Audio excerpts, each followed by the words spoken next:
और आज जो मैं आप लोगों को बताने जा रहा हूँ, जो स्टार्ट करने जा रहा हूँ, वो एक कॉन्सेप्ट क्लियर होगा। इस चैप्टर का नाम है accounting for application for the companies of the companies. ठीक है, मतलब एकीकरण का लेखांकन, एकीकरण के लेखांकन। ठीक है, ये होता क्या है, एमलगेमेशन होता क्या है, एकीकरण के लेखांकन। अब देखिए, एमलगेमेशन मीन्स एकीकरण। एकीकरण अगर हिंदी आप समझते हैं तो एकीकरण मतलब एक करना, सिंपली। तो एक करना, एक करेंगे किसको, एक कोई सिंगल कंपनी को तो हम एक कर नहीं सकते। कर सकते हैं? बिल्कुल नहीं कर सकते।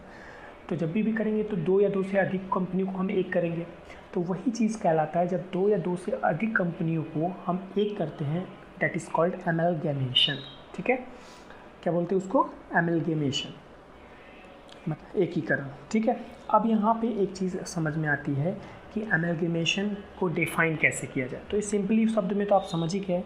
कुछ अगर लिखना चाहते हैं तो लिख भी सकते हैं।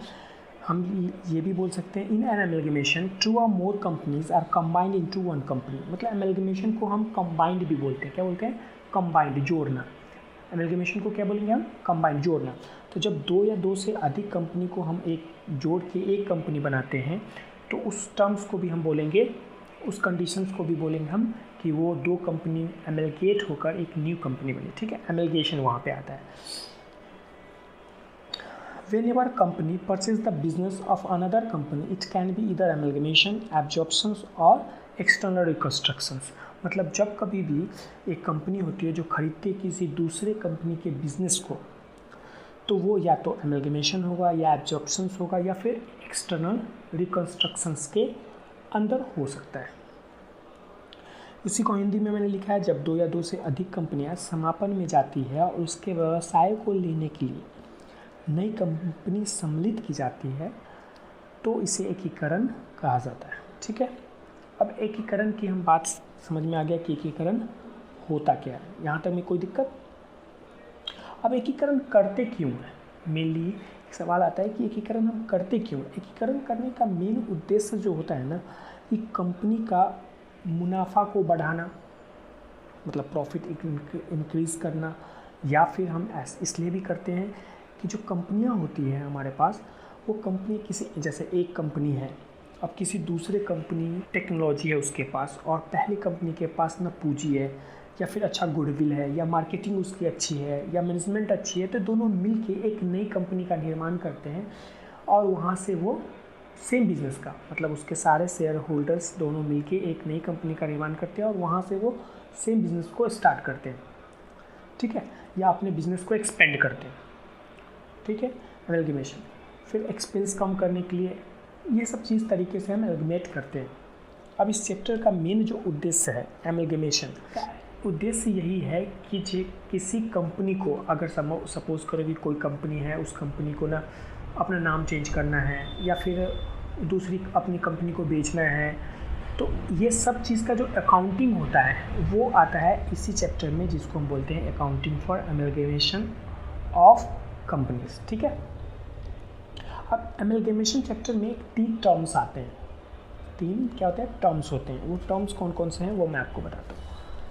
3 टर्म्स आते हैं जिसको हम बोलते हैं एमलगेमेशन, एब्जॉर्प्शंस और एक्सटर्नल रिकन्स्ट्रक्शंस। जैसे कि मैंने आपको यहाँ पे एक डेफिनेशन दिया था, whenever a company purchases the business of another company, it can be either amalgamation, एब्जॉर्प्शंस या एक्सटर्नल रिकन्स्ट्रक्शंस। तो यहाँ पे 3 टर्म्स आए ना, एमलगेमेशन, एब्जॉर्प्शंस एंड एक्सटर्नल रिकन्स्ट्रक्शन। अब यहाँ पे एमलगेमेशन को समझते हैं। एमलगेमेशन होता क्या है? एमलगेमेशन होता क्या है, जैसे ए लिमिटेड है और एक बी लिमिटेड है, ये दोनों मिलके एक नई कंपनी बनाती है जिसका नाम है ए बी लिमिटेड। अब यहाँ पे एक बात का ध्यान रखना है कि जो ए लिमिटेड है ये अपना अस्तित्व जो है वो क्या करती है, खो देगी, ये लिक्विडेट हो जाएगी। बी भी क्या हो जाएगी, लिक्विडेट हो जाएगी, और ये दोनों मिलकर एक नई कंपनी की स्थापना करेगी और ये अस्तित्व में आएगी ए बी लिमिटेड। ये इस टर्म्स को हम क्या बोलेंगे, एमलगेमेशन बोलेंगे। ठीक है, समझ में आ गया? मतलब जब दो कंपनी अपने अस्तित्व को ख़त्म करके, जब दो कंपनी अपने अस्तित्व को ख़त्म करके एक नई कंपनी का निर्माण करे, उस टर्म्स को हम बोलेंगे एमलगेट या एमलगेमेशन। ठीक है, दूसरा टर्म्स आता है एब्जॉर्प्शंस। एब्जॉर्प्शन आपको पता होगा, एब्जॉर्ब करना मतलब सोखना, ठीक है, खा लेना। यहाँ पे होता क्या है, एक छोटी कंपनी को एक बड़ी कंपनी खरीद लेती है, उसके सारे शेयर होल्डर्स को, शेयर्स को, उसके लायबिलिटीज़ को, उसके एसेट्स को, ये सब क्या कर लेती है, वो खरीद लेती है, उसको खा जाती है। तो वहाँ पे वो एब्जॉर्ब कर लेती है, इसको हम बोलेंगे एब्जॉर्प्शंस। मतलब होता क्या है कि एक छोटी कंपनी है, उसने अपनी कंपनी को बेच दिया बड़ी कंपनी के साथ, तो वो उसको हम क्या बोलेंगे, एब्जॉर्प्शन।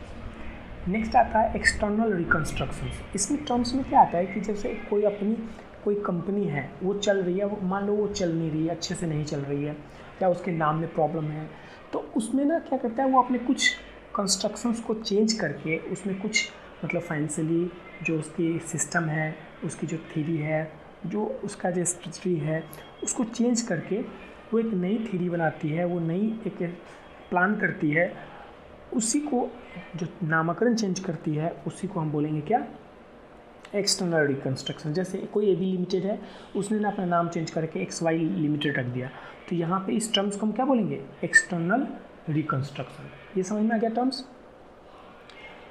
बिल्कुल। अब इसको एक और अच्छे तरीके से समझते हैं।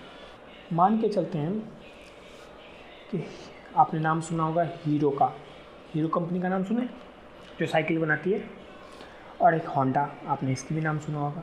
ये दोनों कंपनी ने मिलके एक नई कंपनी का निर्माण किया जिसका नाम हो गया हीरो होंडा। इस टर्म्स को हम बोलेंगे एमलगमेशन, ठीक है। अब एक और टर्म्स आते हैं, जैसे एक हज कंपनी थी, आपने नाम सुना, हज का छोटा रिचार्ज, नाम सुना था ना आपने।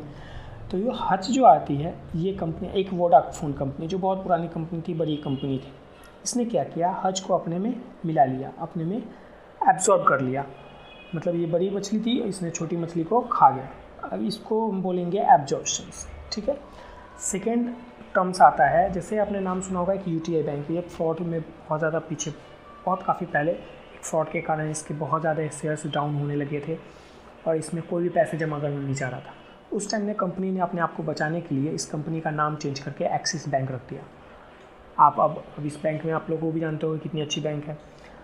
तो इसको हम बोलेंगे, इस टर्म्स को बोलेंगे, इस कंडीशंस को बोलेंगे हम एक्सटर्नल रिकंस्ट्रक्शंस। आई थिंक आपको अब समझ में आ गया होगा कि एमलगमेशन क्या होता है, एब्जॉर्प्शंस क्या होता है और एक्सटर्नल रिकंस्ट्रक्शन क्या होता है। अब आप लोग टेंशन में हो जाएगा कि सर ये सब बताने से फ़ायदा क्या है। तो सबसे बड़ी चीज़ नहीं, आपके 1 नंबर 2 नंबर के क्वेश्चंस में इस टाइप के क्वेश्चंस आएंगे, वो जो इससे आपको शॉर्ट लिस्ट हो जाएंगे। सेकेंड थिंग कि आपको एक टेंशन लेने की ज़रूरत नहीं है कि आपको ये तीनों के लिए अलग अलग तरीके अपनाने पड़ेंगे अकाउंटिंग के लिए, नहीं, बिल्कुल नहीं। इन तीनों के लिए आपको एक ही अकाउंटिंग का तरीका होता है, ठीक है। इसलिए आपको बस नाम समझना है, टर्म समझने हैं, इससे लेना देना कुछ नहीं है। इसकी जो हमारी अकाउंटिंग होगी वो तीनों की तीनों सेम होगी, ठीक है, कोई प्रॉब्लम। चलिए अब आगे बढ़ते हैं हम। यहाँ पे देखिए लिखा हुआ है for accounting purpose all 3 are the assumes to be same. ये तीनों जितना भी है, ये तीनों को सेम तरीके से लिया जाएगा। अब हम बात करते हैं, मान लीजिए एक कंपनी है, कंपनी जब आपको बोला जाए कि जा भाई एक ना कर, एक कंपनी को खरीदना है, तो आप कंपनी खरीदने जाओगे तो क्या करोगे, कंपनी को कैसे खरीदोगे। सिंपल सी है कि आप उसको ना एसेट्स और उसके लायबिलिटीज़ को कंसीडर करके एक पेमेंट तय करोगे और उसके अकॉर्डिंगली आप उसका प्राइस फिक्स करोगे, यही ना करोगे, सबसे आसान तरीका। अब यहाँ पे एक चीज़ टर्म समझनी है आपको कि कंपनी जो होती है, अब इस कंपनी में एक होता है ट्रांसफेरर कंपनी और एक होता है ट्रांसफेरी कंपनी। यहाँ पे बहुत ही कन्फ्यूज़न होता है, बच्चे बहुत इसमें कंफ्यूज करते हैं कि किसको हम ट्रांसफरी कंपनी बोलेंगे और किसको ट्रांसफरर कंपनी बोलेंगे। यहाँ पे आपको एकदम बहुत आराम से सुनिएगा, समझिएगा, इसमें आपको कभी भी प्रॉब्लम नहीं आने वाली कि इन दोनों टर्म्स को आप बहुत आसानी से तरीके से समझ आइएगा। बस यहाँ पे थोड़ा सा ध्यान दीजिएगा आप। देखिए, ट्रांसफेरर कंपनी को हम सेलिंग कंपनी भी बोलते हैं क्योंकि ये अपना कंपनी को बेचने वाला होता है, और ट्रांसफरी कंपनी को हम परचेज़र कंपनी भी बोलते हैं, ठीक है, परचेजिंग कंपनी बोलते हैं। अब एक चीज़ और आप याद रखिएगा कि ट्रांसफरी कंपनी ये जो परचेज करेगी तो ये न्यू कंपनी बनेगी, और जो बेच रही है वो पुरानी कंपनी होगी। इट मीन्स ये हुआ कि ट्रांसफरर जो कंपनी हुआ वो ओल्ड कंपनी है और ट्रांसफरी जो हो गया वो न्यू कंपनी हो गया। अब यहाँ पे एक चीज़ टर्म समझ में आ गया, ट्रांसफरर और एक ट्रांसफरी। अब यहाँ पे देखो, ट्रांसफरर कंपनी जो ओल्ड कंपनी है ये अपनी कंपनी को किसको देगा? ट्रांसफरी को देगा।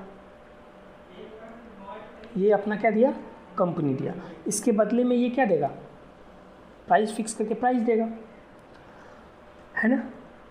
अब यहाँ पे जो फिक्सिंग का टाइम काम आता है कि यहाँ पे प्राइस जो फिक्सिंग होता है वही चीज़ परचेज कंसिडरेशन कहलाता है। यहीं पे जो प्राइस की बात होती है उसको हम क्या बोलेंगे? परचेज कंसिडरेशन, जिसको हम शॉर्ट फॉर्म में पीसी बोलते हैं, ठीक है। अब यहाँ पे आपको एक चीज़ मैं बता दूँ कि ट्रांसफर, अभी तो आप बोलिएगा कि सर मुझे तो आपने बताया नहीं कि ट्रांसफरर कैसे याद रखेंगे और ट्रांसफरी कैसे याद रखेंगे। देखो सिंपल सी बात है, यहाँ पे ट्रांसफरर में ओ आता है ना, तो ओ से हो गया ओल्ड कंपनी, तो इट मीन्स ट्रांसफरर मतलब क्या हो गया? ओल्ड कंपनी, यानी बेचने वाली कंपनी। और ट्रांसफरी इसमें ई आता है ना, तो इसको हम न्यू कंपनी बोलेंगे। एन दोनों एन आ गया तो ये हो गया new company, it means purchasing company. अब समझ में आ गया? अब तो शायद आप भूलिएगा नहीं, है ना। अब बात करते हैं हम कि इस दोनों के बीच में कैसे परचेज कंसिडरेशन निकालते हैं। ट्रांसफरर कंपनी हुआ, इसने अपनी कंपनी इसको दी, उसके बदले में एक प्राइस ये ट्रांसफरी जो है वो ट्रांसफरर को, मतलब ओल्ड कंपनी को वो पैसे पे करेगी। अब यहाँ पे देखिए, ये जो प्राइस होगा, ये प्राइस आप कैसे निकालोगे? जैसे सिंपली आपने पहले बताया था कि हम ना एक काम करेंगे, उसके टोटल एसेट्स और टोटल लायबिलिटीज़ को कंसीडर करके उसके अकॉर्डिंगली हम उसका एक प्राइस फिक्स करेंगे। सेम ऐसा ही होता है परचेज, जो इसको हम निकालते हैं उसी को हम बोलते हैं परचेज कंसिडरेशंस। मतलब इस कंपनी की को ख़रीदने के लिए जो एक पेमेंट बनती है, जो एक प्राइस बनती है, उस प्राइस को हम क्या बोलेंगे? परचेज कंसिडरेशन बोलेंगे, ठीक है। अब बात करते हैं, इसी को शॉर्ट फॉर्म में हम क्या बोलेंगे? पीसी बोलेंगे। अभी पीसी को निकालने के लिए इसके 3 मेथड होते हैं। पहला net asset method, net payment method और एक शेयर एक्सचेंज मेथड, ठीक है। इसको ना हम अगले नेक्स्ट क्लासेस में, वीडियो में हम इसको डिस्कस करेंगे। अभी फ़िलहाल हम आपस चैप्टर को ओवरव्यू करवाते हैं आपको। और ट्रांसफरी, यहीं पे इस ट्रांसफरी के बुक में ये अकाउंटिंग स्टैंडर्ड 14 जो है वो एप्लीकेबल होता है। ये जो आपने यहाँ पे देखा है, accounting for amalgamation of companies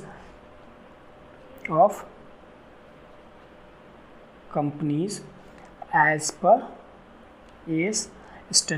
accounting standard 14, ये एप्लीकेबल होता है आपका किस में? Transferee, the book of transferee, मतलब जो परचेज़र होता है उसके बुक में, ठीक है। इसके 2 मेथड है जो अकाउंटिंग के मेथड होते हैं, एक मर्जर मेथड और एक होते हैं purchase method. Actually merger method को ही हम बोलते हैं pooling of interest method. Pooling of interest method यानी कि मर्जर मेथड उस टर्म्स में आता है जब 2 कंपनी मिलके एक नई कंपनी का मतलब मर्ज होगी। मर्जर मतलब मर्ज होगी, अगर मर्ज हो रही है तो वो वहाँ पे हम कौन सा मेथड लगाएंगे? Pooling of interest method. और जहाँ पे एक कंपनी दूसरी कंपनी को परचेज करेगी वहाँ पे हम लगाएंगे परचेज मेथड, ठीक है।